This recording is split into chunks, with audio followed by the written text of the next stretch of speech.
A continuación presentamos las diferentes miradas de la realidad nacional e internacional. Las voces y opiniones desde una mirada amplia. En un contexto que necesita ser analizado a profundidad e ir directo al grano. Periodismo profundo y directo. Una producción de la Asociación de Medios Católicos de Honduras, AMECA. Directo al grano. Comenzamos. Los temas de interés nacional Son analizados a profundidad aquí en Directo al Grano, a través de nuestro análisis de la semana. Saludos amigos y amigas del Directo al Grano, un espacio de análisis producido por Radio Progreso para la Asociación de Medios Católicos de Honduras, AMECA. En esta ocasión vamos a abordar el papel que desempeña el Ministerio Público, un organismo al que se le atribuye, dentro de un Estado democrático, la representación de los intereses de la sociedad o los intereses del pueblo. Para conocer si en Honduras realmente el Ministerio Público está cumpliendo con este mandato y en realidad qué significa el Ministerio Público para la sociedad hondureña, vamos a conversar en estos minutos con el abogado penalista Omar Mengíbar, quien también es ex fiscal de esta institución. Agradecemos mucho su compañía en este espacio, abogado. Le saludamos. Buenos días, Leslie. Un gusto estar con usted y con el auditorio de Radio Progreso. Encantado de compartir. Hemos escuchado muchísimo hablar del Ministerio Público, sobre todo en este tiempo de pandemia, pero queremos iniciar este espacio contándole a la gente qué es eso, qué es esa institución, abogado.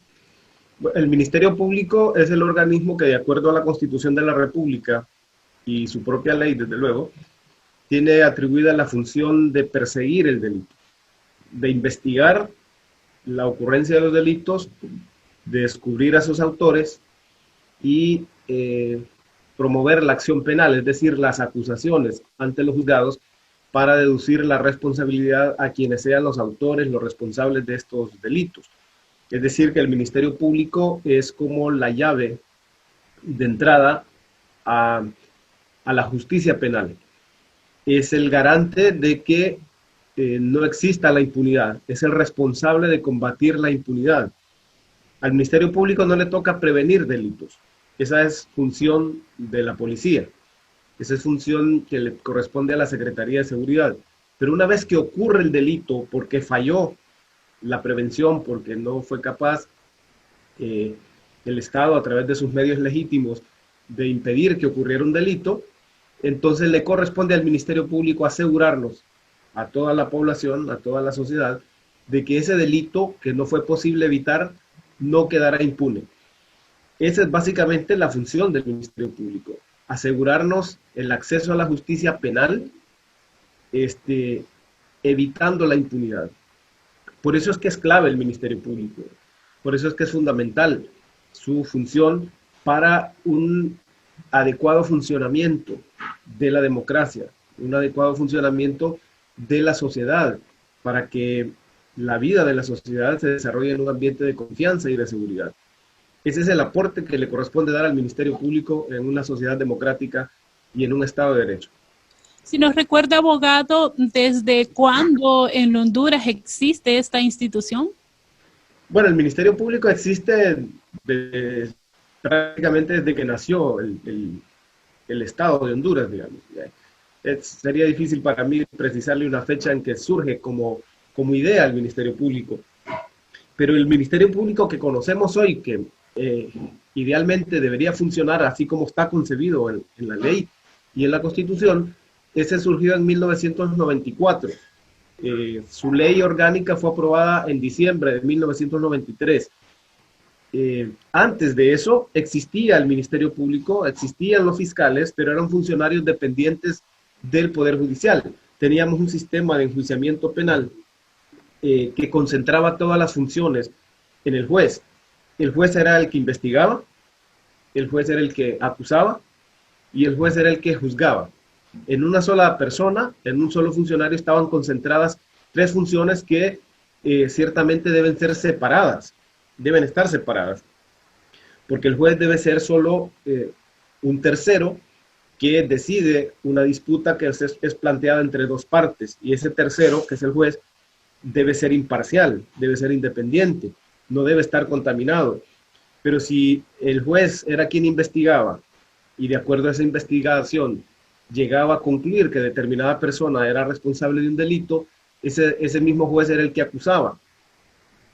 Y claro, si era el que había investigado y era el que acusaba y además le tocaba juzgar, sería ilógico pensar que dictaría una resolución absolutoria, porque estaba totalmente contaminado, prejuiciado desde el principio, desde que iniciaba la investigación.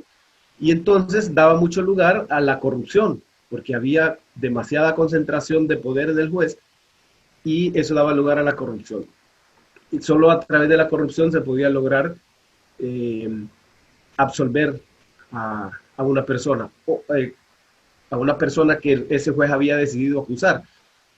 Por eso es que con el surgimiento del Ministerio Público, de algún modo se profesionaliza y se vuelve más objetiva la función de investigar, de acusar y de juzgar.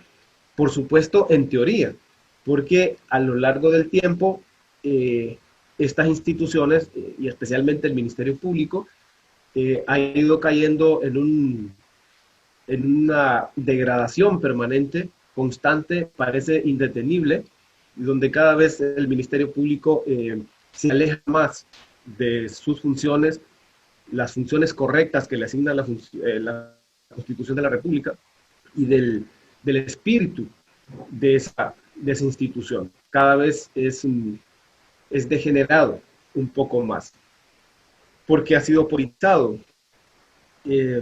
Fíjese que el surgimiento del Ministerio Público es interesante porque surge en una coyuntura muy especial. Ese año 1993 fue un año muy convulso en el país. Los actos de violencia que terminaban en muertes violentas tuvieron un ascenso impresionante para lo que había sido conocido hasta la fecha. Y además no solo era la cantidad de muertes violentas, sino la forma en que ocurrían. Era de un modo espectacular, casi como de película. Y sobre todo acá en la zona norte, en San Pedro Sula, ocurrió una secuencia de muertes que comenzó, recuerdo más o menos, fue el 14 de febrero, me acuerdo, de 1993, fue asesinado un periodista, un empresario que se llamaba Eduardo Piña Bantuil, y parte del evento, parte del suceso fue filmado en vivo, transmitido por un periodista de un canal de televisión que tiene su sede principal allá en Tegucigalpa, y esto le ocasionó al periodista una serie de amenazas, hostigamientos, y en realidad estuvo en peligro, amenazado de muerte y tuvo que salir del país. Este fue el primero, digamos, que causó como escándalo por la forma en que fue ejecutado en la mañana de ese 14 de febrero de 2003. El punto es que un agente de investigación de nombre Elie Zúñiga, que fue asignado a la investigación de este caso, fue descubriendo poco a poco cómo en cada una de esas muertes violentas que habían ocurrido acá, y de esa manera espectacular, por ejemplo, utilizaban explosivos a dos catedráticos de la Universidad Nacional Autónoma, que en aquel tiempo se llamaba CUR, Centro Universitario Regional del Norte, acá en San Pedro Sula, fueron asesinados a través de un explosivo que colocaron en su vehículo y que al encenderlo detonó y causó la muerte en dos eventos separados en el lugar y el tiempo, pero más o menos cercanos en el tiempo. En cuestión de un mes, digamos, ocurrieron estas dos muertes. Lanzaron un explosivo, recuerdo, a oficinas de Diario Tiempo, y eso conmocionó bastante, tenía bastante conmocionada a la opinión pública. Pues este agente de investigación descubrió que todos esos eventos violentos, criminales, eran ejecutados por agentes de la Policía de Investigación, que para entonces se llamaba DNI, o DIN, Dirección Nacional de Investigaciones, que era una rama de la Policía Nacional que estaba adscrita a las Fuerzas Armadas. En ese tiempo la policía era una rama, era una de las fuerzas que integraban las Fuerzas Armadas. Se llamaba Fuerza de Seguridad Pública, que junto a la Fuerza Aérea, a la Fuerza Naval y a la Fuerza Ejército conformaban las Fuerzas Armadas.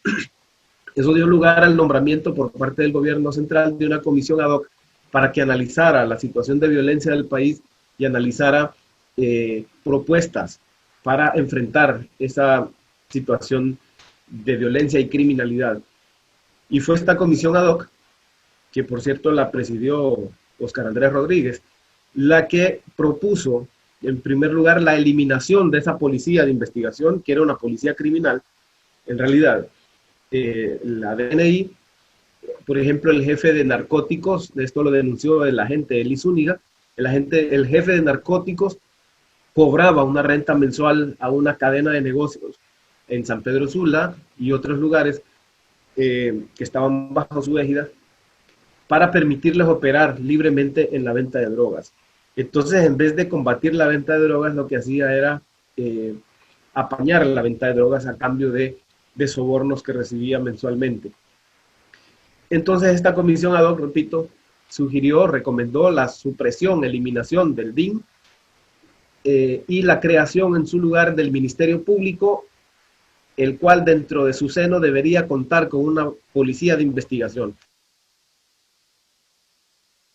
Y fue así entonces que se aprobó la ley del Ministerio Público, y dentro de la estructura del Ministerio Público, como parte integrante de su organización, estaba la Dirección de Investigación Criminal, DIC, que nació con un espíritu diferente, un espíritu de investigación profesional de verdad. Era integrada como requisito mínimo, debía tener título de secundaria, los que aspiraran a integrar la DIC, y si iba a estar en cargos de dirección, tenía que tener título universitario o tener cursado por lo menos la mitad de sus clases de una carrera universitaria. Y eso hizo una gran diferencia. La capacitación y la formación que recibieron estos agentes, que eran eminentemente civiles, no tenían ninguna vinculación con Fuerzas Armadas o Cuerpos Armados, más que la incorporación a partir de entonces a esta Fuerza de Investigación Criminal. Eso hizo una gran diferencia. Y de verdad estaban imbuidos de un espíritu de hacer las cosas de modo profesional. Por primera vez se instalaron laboratorios criminalísticos que no existían en el país, y se empezó a hacer investigación científica del delito. Y abogado, y ahora desde ese año, desde 1993, 1994 hasta la fecha, con el actual fiscal, ¿cómo podríamos decir que es el Ministerio Público con el actual fiscal Óscar Fernando Chinchilla? Mire, no es ni la sombra de lo que era el Ministerio Público. Fíjese, por ejemplo, en esa primera gestión, porque el Ministerio Público comenzó a operar en 1994. La ley se aprobó en diciembre del 93 y en marzo del 94 se nombró al primer fiscal general. Pero desde luego le tocó organizar, prácticamente crear, porque al hombre le dieron solo la ley y el nombramiento para que comenzara a organizar el Ministerio Público, y eso tardó probablemente unos 6-7 meses para que comenzara el Ministerio Público más o menos a dar sus primeros pasos. La DIC comenzó a operar hasta 1995, pero el punto es que ese Ministerio Público realmente nació con el espíritu de hacer las cosas como debían ser. Es la única ocasión con el primer fiscal general de la República en la que el Ministerio Público acusó a un expresidente. Por ejemplo, a Rafael Leonardo Calleja se le radicaron más o menos unas 10 o 12 causas criminales por delitos de corrupción. Es el único fiscal general, o es la única gestión del Ministerio Público en la que se acusó no solo a un expresidente, sino al presidente en funciones, que era Carlos Roberto Reina. Era el presidente de la República en funciones, y el Ministerio Público le presentó una acusación por supuestos actos de corrupción que tenían que ver con la organización de los sextos Juegos Centroamericanos que tuvieron sede acá en San Pedro Sula. Se acusó y se metió a la cárcel al canciller, que estaba en funciones también en ese tiempo, Ernesto Paz Aguilar. Se acusó y se encarceló al alcalde de Tegucigalpa, que en ese tiempo era el señor Óscar Acosta, todos del partido de gobierno, el gobierno que había nombrado a ese fiscal general. Y eso de algún modo daba a entender la independencia con que actuaba el fiscal general de la República. Y estamos hablando en ese entonces, abogado, de el abogado Edmundo Orellana. Edmundo Orellana Mercado, sí. Fíjese que esa idea, ese espíritu esa mística, digamos, de trabajo del Ministerio Público se mantuvo incluso con el siguiente fiscal general, que fue Roy Edmundo Medina Nolasco, Roy Edmundo Medina, que aunque fue a partir del nombramiento del segundo fiscal general que empezó el elemento político a notarse como más claramente en el nombramiento del fiscal general. Hubo una pugna bastante tensa entre el Partido Nacional y el Partido Liberal, que eran los dos partidos dominantes entonces, porque venían de un fiscal general, Edmundo Orellana, que lanzó una persecución contra la corrupción con determinación, y por supuesto los más afectados eran los del Partido Nacional, sentían que así era, porque el gobierno anterior lo había presidido Rafael Leonardo Callejas. Y entonces a ellos por supuesto no les gustó esa experiencia del Ministerio Público y comenzó un pugilato entre el Partido Liberal y el Partido Nacional por el nombramiento del siguiente fiscal general. Pero el Partido Liberal, que era el que tenía el control, se empecinó en nombrar a Roy Medina. Y el que era el presidente del Congreso Nacional en ese entonces, que era Rafael Pineda Ponce, impuso a Roy Medina, amenazando al Partido Nacional, que si no lo nombraban, porque el nombramiento del fiscal general se requiere mayoría calificada, es decir, 86 votos. Obligatoriamente el Partido Liberal necesitaba los votos del Partido Nacional para nombrar al fiscal general. Pero como el Partido Nacional estaba cerrado y no apoyaba a Roy Medina, que por cierto había sido juez en las causas de Callejas, porque él era juez de letras en el juzgado primero de Tegucigalpa, cuando después fue nombrado fiscal general. El asunto es que entonces el Partido Liberal amenazó al Partido Nacional con reformar la ley del Ministerio Público para que la elección del fiscal general fuera por simple mayoría, la cual tenían ellos sobradamente. En ese tiempo el Partido Liberal tenía más de 70 diputados. Entonces lo podía hacer, porque para reformar la ley del Ministerio Público igualmente solo requería mayoría simple, la mitad más uno. Con 65 diputados lo reformaba y ellos tenían más de 70. Entonces, el Partido Nacional tuvo que acceder a que se nombrara a Roy Medina y negoció, por supuesto, el nombramiento del fiscal adjunto, que en ese tiempo fue don Juan Arnaldo Hernández, que es hermano del actual ocupante de la presidencia acá en Honduras, hermano de Juan Orlando Hernández, pero hay una gran distancia entre ellos en lo que tiene que ver con la conducta, con el comportamiento, la honorabilidad. Ese señor realmente es una persona honorable, al menos en lo que yo percibo, lo que yo conozco de él. Y de ese modo, en realidad, el Ministerio Público mantuvo esa independencia. Se empezaron a ver ciertos visos ya de contaminación, eso sí, y yo creo que a partir de ahí comenzó la degradación del Ministerio Público, aunque en ese momento era casi imperceptible.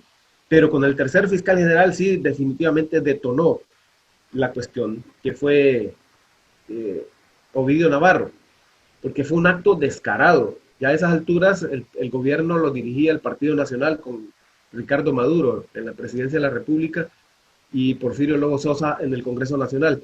Él les correspondió elegir al tercer fiscal general y eligieron nada más y nada menos que al que era el director del equipo de abogados de defensa de Rafael Leonardo Callejas, don Ovidio Navarro, que primero lo nombraron magistrado de la Corte Suprema de Justicia y pasó igual que con este fiscal actual, que lo sacaron de allá de la Corte Suprema para nombrarlo fiscal general de la República. Y ahora, abogado, este actual fiscal, Óscar Chinchilla, ¿a quién lo pone y a qué intereses responde? No, aquí está claro que lo puso Juan Orlando Hernández, y de manera fraudulenta. Ellos pareciera que cada vez van ascendiendo una grada más, un escalón más, o 2 o 3 escalones más hacia el descaro, hacia la evidencia nítida, a ponernos en evidencia de manera nítida cuál es su propósito, que su propósito es delinquir y asegurarse impunidad. Porque este muchacho, que es el fiscal general actual, él no fue nombrado en un proceso regular. Él no fue que sustituyó al fiscal general anterior tras haber concluido su periodo, es que hicieron todo lo necesario para generar la presión suficiente que condujera a la renuncia del fiscal que estaba en ese momento, que era Luis Alberto Rubí, que era un fiscal inútil realmente, ¿verdad? No tiene defensa el señor. Pero de eso se aprovechó el Partido Nacional. Luis Alberto Rubí era del Partido Liberal. Lo habían nombrado el Congreso que dirigió Micheletti, Roberto Micheletti. Pero el asunto es que a este señor, a Rubí Ávila, le faltaban creo que 9 meses para concluir su periodo como fiscal general. Entonces lo primero que hicieron fue que le nombraron una comisión interventora al Ministerio Público. Y esa comisión hizo un gran escándalo al final, que supuestamente descubrió actos de corrupción del fiscal general, lo hizo público en unos informes que presentaron, y todo el mundo esperaba que Luis Alberto Rubí iba a terminar acusado, y sin embargo no lo acusaron. Lo único que hicieron fue generar todo ese ambiente, propiciar las condiciones para que Luis Rubí se viera presionado, obligado a renunciar, y eso fue lo que pasó. Renunció y se nombró a Óscar Chinchilla en un proceso absolutamente cuestionable. Y su nombramiento habría de ser solo para culminar lo que le faltaba del periodo a Luis Rubí, que eran 6 o 9 meses, a esta altura no recuerdo. Eso debió ser. Pero entonces el Partido Nacional, sabiendo que en el siguiente Congreso correspondía nombrarse al fiscal general y que la composición del Congreso es diferente, porque ya no solo sería el Partido Liberal y el Partido Nacional que tendrían bancadas fuertes y ellos fácilmente se ponían de acuerdo, sino que ya en el siguiente periodo el Congreso iba a estar conformado ahora con unas fuerzas diferentes, que iba a estar el PAC e iba a estar el Partido Libre, con una presencia de diputados más o menos significativa que le rompía el equilibrio a lo que había venido siendo desde entonces, desde siempre, el Partido Nacional y el Partido Liberal, y fácilmente se ponían de acuerdo. Ahora iban a ser 4 fuerzas las que iban a dificultar ese proceso, y el Partido Nacional necesitaba asegurarse tener ahí en el Ministerio Público a ese actor clave que le garantizaría impunidad. Y por eso entonces, en vez de nombrarlo a Óscar Chinchilla solo por el periodo que le faltaba a Luis Rubí, reformaron la ley del Ministerio Público para contar el periodo de 5 años a partir del nombramiento de Óscar Chinchilla. Y entonces lo nombraron por 5 años, que es el periodo normal del fiscal general, y no por los meses que le faltaban para culminar el periodo de Luis Rubí.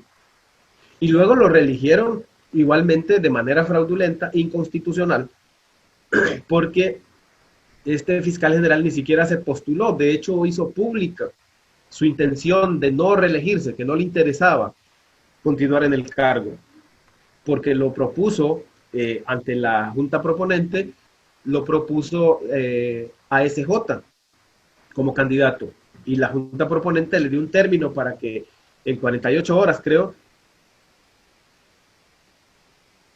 presentara como candidato y que pusiera en evidencia su aceptación de la nominación que le estaba haciendo ASJ. Y simplemente no lo hizo, porque él dijo que no estaba interesado en reelegirse.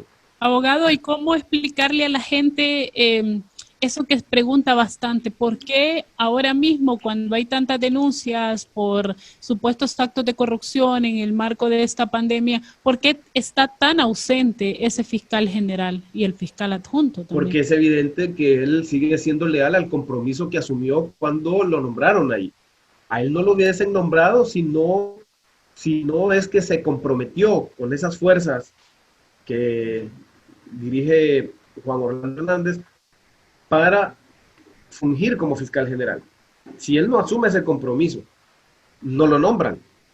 Y el compromiso fue bastante claro, la determinación del Partido Nacional para nombrarlo ahí fue bastante claro. Acuérdese usted que él era parte de la Sala de lo Constitucional que declaró inconstitucionales justamente eso que está generando conflicto actualmente ya en los hechos, que tiene que ver con las ciudades modelo. Esa ley de ciudades modelo originalmente fue declarada inconstitucional por la Sala de lo Constitucional. Igual fueron declaradas inconstitucionales unas pruebas de confianza, una ley de pruebas de confianza, que eran como aspiraciones de este señor, de Juan Orlando Hernández. Y por haber declarado inconstitucional en las ciudades modelos, por la inconstitucionalidad de esas leyes. Y el único que sobrevivió fue Oscar Chinchilla, porque fue el único que votó a favor del proyecto, diciendo que no eran inconstitucionales. Y el premio que recibió, entonces, supongo que desde ahí viene ya el arreglo, el acuerdo, la negociación con él. El premio que recibió es que, contrario a lo que pasó con sus compañeros, que fueron destituidos y señalados como vinculados al crimen organizado, a él se le nombró fiscal general de la República.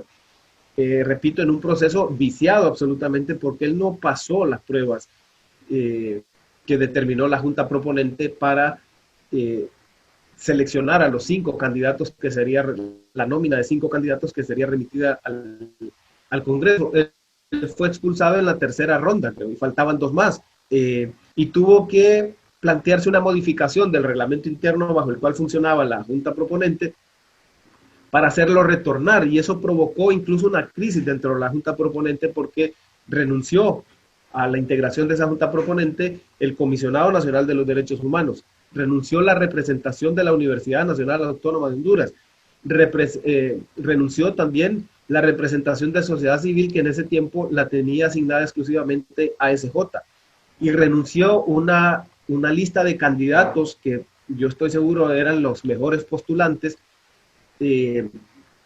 Renunciaron una lista de al menos 5 aspirantes que se habían postulado su candidatura para fiscal general, como un acto de protesta por esa manipulación que hubo del proceso, porque se hizo una reforma que la planteó, por cierto, un señor de apellido Evelyn, Luis Evelyn, que era miembro suplente de esa comisión y que nunca había asistido a reuniones de la Junta Proponente, y esa vez que acudió, la única vez que fue a proponer justamente una reforma al reglamento para permitirle a Oscar Chinchilla volver a entrar.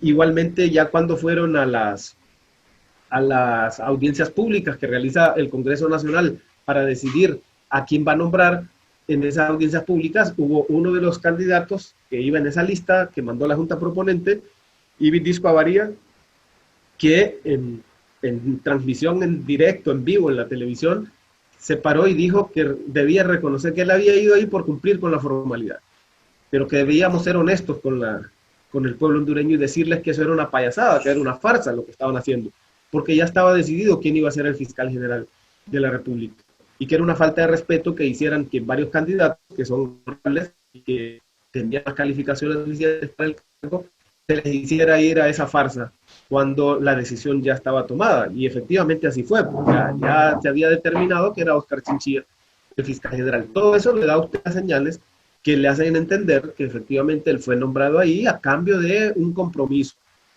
Y ese compromiso se extiende incluso a su parentela, porque, o a sus relaciones de familia, porque la esposa de él, por ejemplo, que era una abogada, es una abogada, que se había desempeñado por algún tiempo como juez de sentencia en materia penal, y ese es el conocimiento profesional en el cual ella ha desarrollado sus capacidades. Repentinamente se le quitó del tribunal de sentencia en el que había fungido y se le nombró directora, nada más y nada menos que del Banco Central, a ganar un salario que probablemente sea 6 veces más lo que ganaba como juez de sentencia. Impresionante. Pero luego se la removieron de ahí y ahora está como directora por Honduras en el Banco Centroamericano de Integración Económica, devengando un salario de $19,000. Eso es casi $500,000 de lempiras. Entonces, si a usted la tiene en un cargo como fiscal general y a la esposa se la tienen en otro cargo, devengando esa cantidad, que son nombramientos directos del presidente de la República. A esos directores no los nombra cualquiera, los nombra el presidente de la República. Entonces, si está devengando un salario de esa magnitud, casi $500,000 de lempiras, más la autoridad y el poder que reside en el fiscal general, con los salarios también y todos los beneficios que le implican ese cargo, evidentemente denota y refuerza el compromiso que tiene Oscar Fernando Chinchilla, con el poder y con el objetivo de garantizarles impunidad. Por eso que usted lo ve un ministerio público prácticamente paralizado, un fiscal general que nunca dice nada, por mucho cuestionamiento que haga la sociedad, las organizaciones, los medios de prensa, el fiscal general jamás sale a dar una palabra de esperanza o de calma de las aguas. Él nunca, porque no le interesa. Él, su compromiso no es ni con la ley, ni con la gente, sino con los que lo nombraron en ese cargo. ¿Se podría pensar entonces, abogado, que bajo la administración de este fiscal general en Honduras no se van a emitir requerimientos fiscales que involucren a altos funcionarios de este gobierno señalados por actos de corrupción? Bueno, mire, hasta ahora así ha sido, pues. Eso ya no tenemos ni que esperar a ver qué es lo que va a pasar. Por ejemplo, aquí ocurrió un saqueo monumental, colosal, al Seguro Social. Y está bien claro que ese saqueo fue principalmente para financiar la campaña de Juan Orlando Hernández. Desde que inició su contienda interna en el partido con aquel movimiento Azules Unidos, salieron a la luz pública cheques que eran para Azules Unidos, que eran para un movimiento que le llamaba Amigos de Jo, que para el Partido Nacional directamente también, ya una vez que era candidato, eso fue público, se sabe que fue para eso, pero eso tiene que asociarlo también con lo que pasó en la Secretaría de Agricultura y Ganadería. Está clarísimo que toda esa plata, o al menos el 80% de esa plata, fue para financiar la campaña del Partido Nacional, una parte la del Partido Liberal, pero no pasó solo en la Secretaría de Agricultura, es que pasó en todas las instituciones del Estado. Prácticamente saquearon todo el Estado para financiar su campaña. Y eso está clarísimo. O sea, el requerimiento fiscal, por ejemplo, en el caso Pandora, eso es lo que expone, que ese dinero fue drenado para financiar la campaña del Partido Nacional, y al Partido Liberal le dieron nada más que 99.100.000 empiras y un poco más de la Secretaría de Agricultura. Entonces, es evidente que no van a ser dos personas. En primer lugar, quien dirigía la Secretaría de Agricultura era un miembro del Partido Liberal. No va a tener el poder de disposición en un gobierno del partido contrario. Él no va a tener la autoridad para disponer del presupuesto de la nación para asignarlo al partido de gobierno. En todo caso, lo habría hecho para su partido y no para el partido de gobierno. Es una cuestión de sentido común entender que alguien superior al ministro, y alguien superior al ministro solo es el presidente de la República, el que le autorizó para que pudiera permitir el saqueo de ese dinero, que lo materializaba la Secretaría de Finanzas. Entonces, pero el Ministerio Público agota su esfuerzo de acusación con el secretario de Agricultura, que evidentemente no lo podía salvar, y otras personas que ni siquiera son funcionarios públicos, y luego a diputados que son los que recibieron el dinero para emplearlo en las campañas, dirigiendo las campañas en sus departamentos, y que les presenta una acusación que era bien claro, anticipadamente usted lo podía ver, si tiene una noción mínima de derecho penal, que iban a ser absueltos, que iban a ser sobreseídos. Entonces se presentan estas acusaciones como para dar la impresión de que se va a hacer algo, que se está haciendo algo. De todos modos genera un impacto que conmociona a la sociedad cuando se ve una lista de diputados que han tenido cierto nombre en el país, que son llevados a los tribunales. Pero eso es casi como de compadre hablado.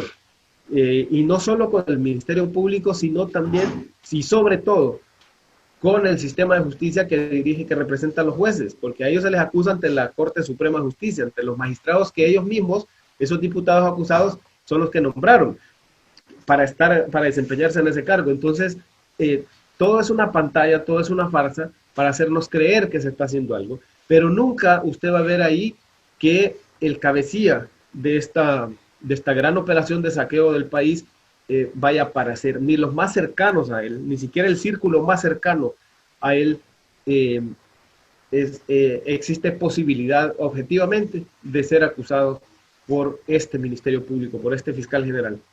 Abogado, y según su valoración, este Ministerio Público y este fiscal general, ¿qué papel jugó para que no se renovara el convenio de la Maxi, ahora que usted ha mencionado el tema de los saqueos, y para que también desapareciera la UFESIC? Mire, el fiscal general tiene una personalidad así un poco peculiar. Él realmente asume el compromiso con quien lo nombra ahí, pero él no es muy proactivo, digamos.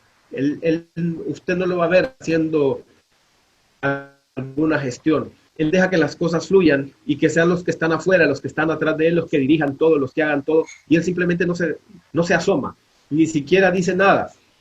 Él permite que todo pase sin que nada pase por sus manos. Es como una posición bien cómoda para el fiscal general. Mire, aquí han ocurrido reformas que ponen en precario las funciones del Ministerio Público, que le restan autoridad, que le limitan sus funciones para hacer investigaciones eficientes. Todas esas reformas que han hecho en las que le atribuyen al Tribunal de Cuentas las funciones que le corresponden al Ministerio Público. Por ejemplo, determinar si hay delito o no, esa es función de ese órgano especializado, que es el Ministerio Público. No es al Tribunal de Cuentas quien debe determinar si hay delito o no.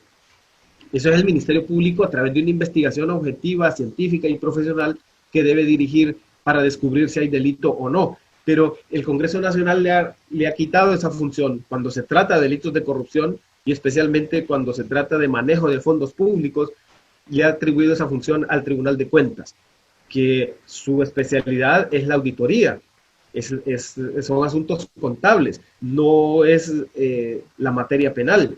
Esa especialidad la tiene el Ministerio Público, ni siquiera la Procuraduría General de la República, que también es una especie, o es el abogado del Estado, pero eso es en materias distintas a la materia penal. Le corresponde exclusivamente al Ministerio Público determinar eso.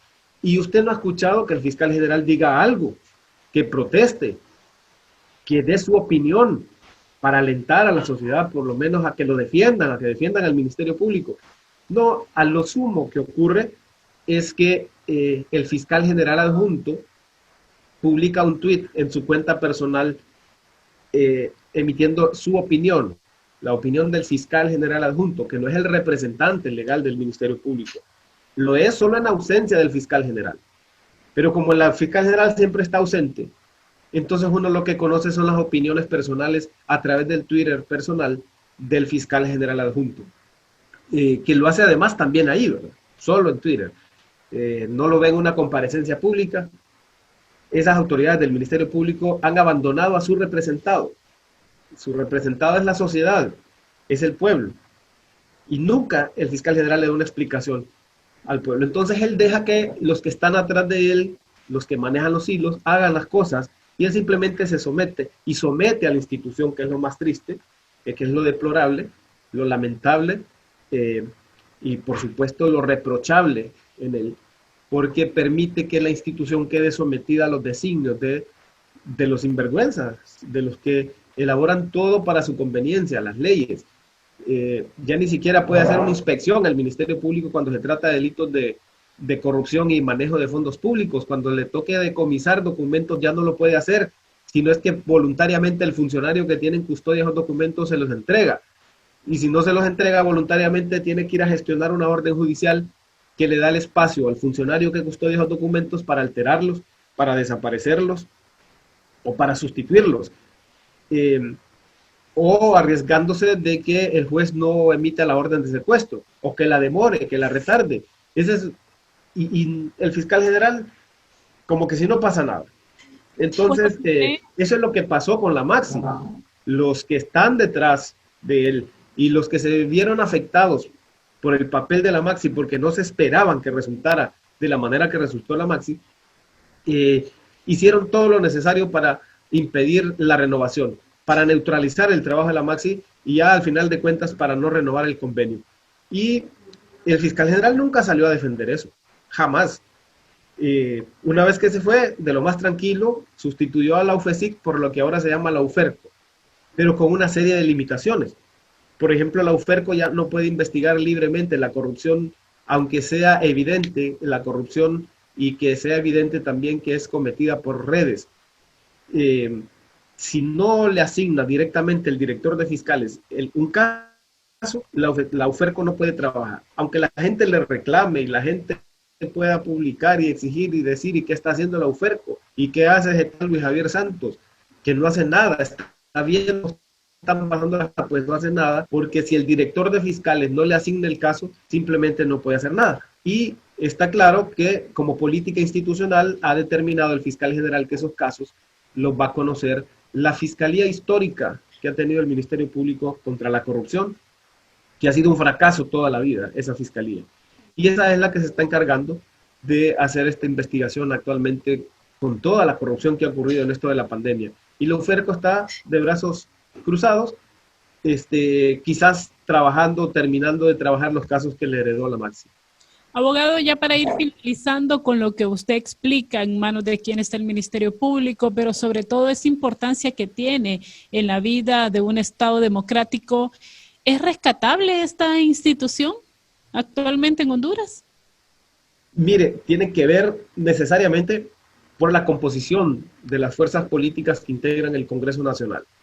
Si estamos pensando en las soluciones que nos ofrecen las vías institucionales, a través de la vía institucional y el funcionamiento del Estado, solo a través del Congreso Nacional se puede hacer que ese Ministerio Público tenga un funcionamiento consecuente con los fines que le establece la Constitución y con la aspiración que tiene la población.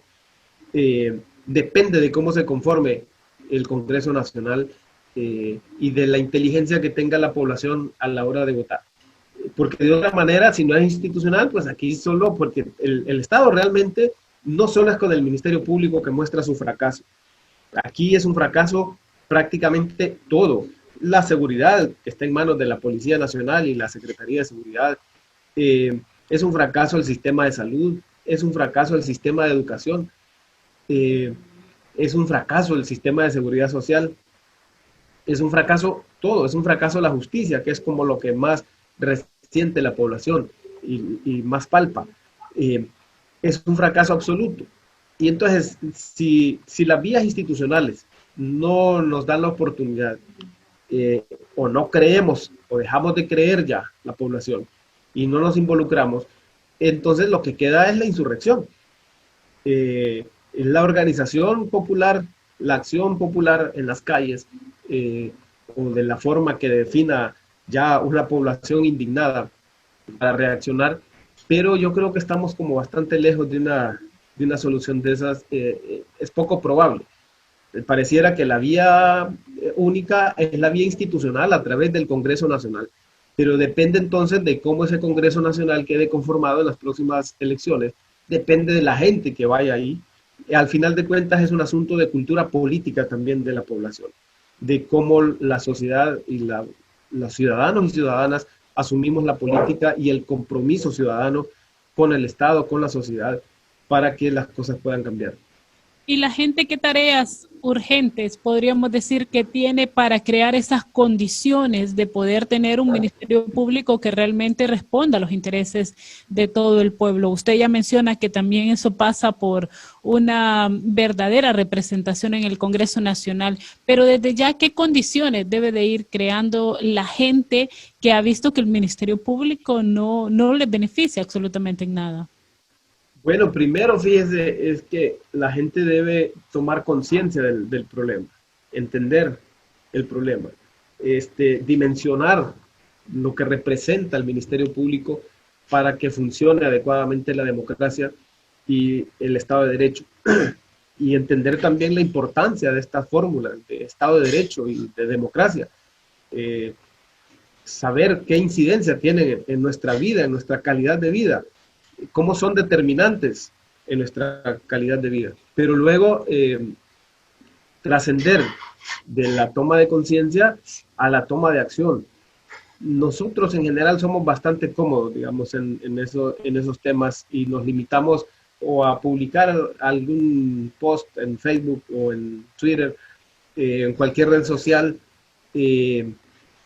pero somos muy poco dados a la organización, por ejemplo. La mayoría de la población de Honduras no está organizada ni siquiera en un patronato o una sociedad de padres de familia. o en, no sé, una junta de agua. No hay esa cultura organizativa. Y realmente para enfrentar problemas nacionales se requiere organización. Y esa organización requiere de una planificación, requiere de una estrategia, requiere de la definición de una estrategia de lucha.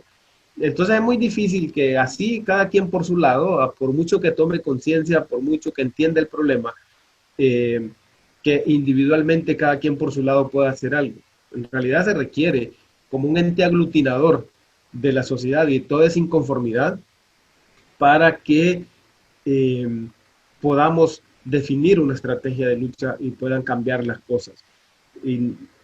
Pero probablemente la mayor responsabilidad la tengan los líderes, los liderazgos sociales, los liderazgos políticos en esta materia, que son los llamados a aglutinar, a juntar todas esas fuerzas inconformes para que las cosas vayan cambiando en el país. El ciudadano por su propia cuenta puede llenarse más bien de frustración y puede renunciar incluso, llegar a renunciar a la lucha o a la aspiración incluso de que las cosas cambien si no hay un ente aglutinador, una fuerza aglutinadora a través de la cual se pueda canalizar toda esa inconformidad y toda esa energía de indignación que hay para cambiar el país. Le agradecemos mucho, abogado, que nos haya acompañado en este espacio de Directo al Grano. Gracias. Gracias al abogado penalista y exfiscal del Ministerio Público, Omar Mengíbar, por acompañarnos en este espacio de Directo al Grano. Y a ustedes, amigos y amigas, por estar en nuestra sintonía. Nos escuchamos en una próxima ocasión. Quedó informado e informada con las diferentes miradas de la realidad nacional e internacional. Escuchó las voces y opiniones desde una mirada más amplia. Solo aquí, Directo al Grano.